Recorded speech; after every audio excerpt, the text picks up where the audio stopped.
Programming. Today I'm going to take you through a specific upper body warm-up that has multiple components to it. So let's get right into it. Okay guys, for this warm-up we're going to need a barbell, a foam roller, a mini band, and a little bit heavier band hanging from your pull-up rig. The first movement in this series is a bent over row. So we're going to keep our chest over the bar, head is neutral, and we're going to row into the sternum. Notice that she's using a pronated grip with this movement.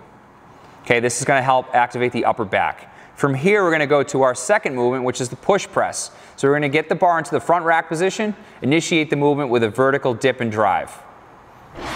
From here, she's going to go to a barbell curl. So she's going to adjust her grip to a supinated grip, and then perform 6 barbell curls. Okay guys, after she's completed her barbell movement, she's going to grab her mini band. From here, we're going to activate the upper back by performing 25 banded pull-aparts. Notice that there's tension on the band at all times, and the range of motion is relatively small with these.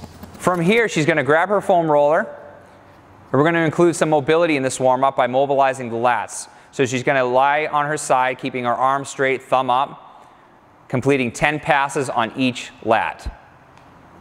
A lot of your athletes will have a lot of trouble with this because it will be quite painful for them, but go through these nice and slow and make sure that we're getting good mobilization. Alright guys, and we're going to transition from foam rolling the lats to 10 thoracic rotations on each side. So Danny's going to sit on her heels, putting her hand behind her head, and then basically bringing her elbow to the ceiling. Your athlete should feel this in their mid-back, and this is going to help mobilize the thoracic spine.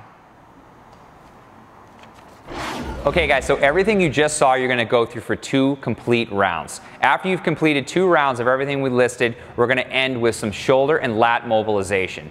So we're going to have a band on the pull-up rig, and you're going to have your athletes put their hand into the band, wrapping it around their wrist like a wristwatch. From here, we're going to start by using the first stretch, which is going to be elbow at 90 degrees.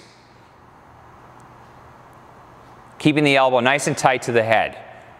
Okay, we want to make sure that the elbow doesn't track too far away from their midline. It should stay nice and tight. So this is the first stretch in the series. From here, we're going to take a small step back, and we're going to lock our arm out like we're locking out an overhead press. All right, and then the third stretch in the series, we're going to turn around and stretch the lat. So we're going to let the band pull us forward. We're going to sink our head lower than the band. So this stretch is great for mobilizing the front deltoid as well as the lats. We're going to hold each position for about 20 to 30